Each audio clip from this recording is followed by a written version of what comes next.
اویس ته به انصاف څنګه میلاو شي دا اویس مجرمان به آزاد شي او کنه دا اویس مجرمان به پانسي شي او کنه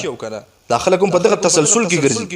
چې دا اویس د مجرمانو سره سو شو پولیسو خو خپل کار وکړو مجرمان گرفتار شو اوس مخې ته بس کېږي دا اویس د مجرمانو سره راځي په دې ویډیو کې چې اویس ته به انصاف څنګه میلاوي. السلام علیکم ورحمت الله وبرکاتہ. ټول ملګرو ته سلامونه. امید لرم چې ښه به ملګرو څنګه چې تاسو ته پته ده د اویس په حواله باندې موږ ډېرې ویډیوګانې وکړې بلکې مختلف قسمه چینل والم ویډیوګانې چې کوم دی وکړې. آیا د هر کس په خپل ذهن کې سوچ کوي چې د اویس د مجرمانو سره سو شو یا اویس ته به انصاف میلاو شي؟ مجرمان خو گرفتار شو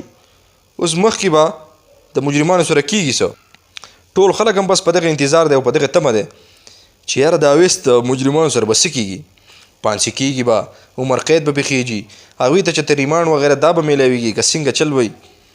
څنګه چې ما ستاسو سره نورې ویډیوګانې مې شریک کړلې تاسو کتلې وې چې یاره دته به انصاف څنګه میلاویږي؟ دته به انصاف هم په دغه میلاویږي چې یاره احتجاجونه وکړي که چې د مجرمانو ته سزا میلاو نه شوه. دا یقین وکړئ ملګرو چې دا د دې جینۍ کیسونه نه دي.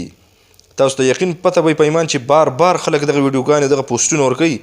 ریپونه دي ټوله جنسي تشددونه دي د ماشومانو سره داسې لکه د اویس په رنګه چې کوم ښکلي ماشومان قسم په رب که په دې 400 کې چې د داسې ماشومان څوک پرېږدي سوچ به دي عقل به دي کار پرېږدي عقل. نو دا چې د کوم د تره زامن دي یا اوښې دي دا دوی په بله معامله چې توجه لري د جنۍ معاملې دا نه دي د جنۍ معاملې نه ټول دغه جنسي تشدد دی او دا خلک ډاډه په څه باندې دی بس راشه جنسي تشدد که ماشوم مړ که ډستې پورته که زه په ګنو کې واچوه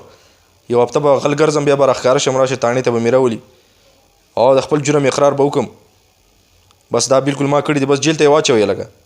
یو 3 میاشتې به جیل کې تېرې کړم بیا راوځه. نو هغه مجرم خو په دې چل باندې ډاډه شو که نه دا مجرم ډاډه په څه باندې شو دا هم په دغه طریقو راشه جنسي تشدد که مړ یې کالته کې ور واچوه یو هفته به غیب بیا به راښکاره شي بیا به د ګرفتار کې د خپل جرم اقرار وکړه عدالت ته به پیش شي او ما اقرار کړی بالکل ریمانډ ته پکې څه ضرورت نشته. ریمانډ خو هغه مجرمان له ورکوي چې کوم حل نه وي بس چې په ټایم دی الویه دا پلان کې کار مې کړی دی په کم تماچې مې ډس کړی دی هغه به ته هم ښکار کړم په کم ځای کې مې مړ کړی به ته هم ویم. نو دا انصاف په څنګه میلاویږي یو کس ته چې د چا سره ظلم وشي؟ انصاف په داسې میلاویږي چې کله دا ټول راپاسې دغه علاقو والا خواوشا چې احتجاج وکړي چې یاره ته دې یو مجرم ته پانسي ضرور ورکه ته پانسي عامه که په دې حکومت کې یقین وکړئ چې 2500 ریپونو نه سیوا چې کوم د ریپونو وشو بل یو پوسټ مطابق چې کوم او خو کوم چې سټینډرډ چینل دي دا ایر نیوز والا آر ای نیوز والا دغه چې کوم دی جی نیوز والا دا چې کوم دي 2500 ریپونه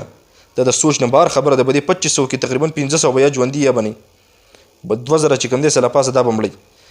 په ګنو کې کله په یو ځای کې کله په نالو کې. نو دا سیم د اویس سره ما چې څومره خیال له خپل سوچ مطابق چې دا د جنۍ معاملې دي او دته به انصاف څنګه میلاویږي؟ انصاف په دته هم څنګه میلاویږي چې یاره کله د مجرمان پانسي شو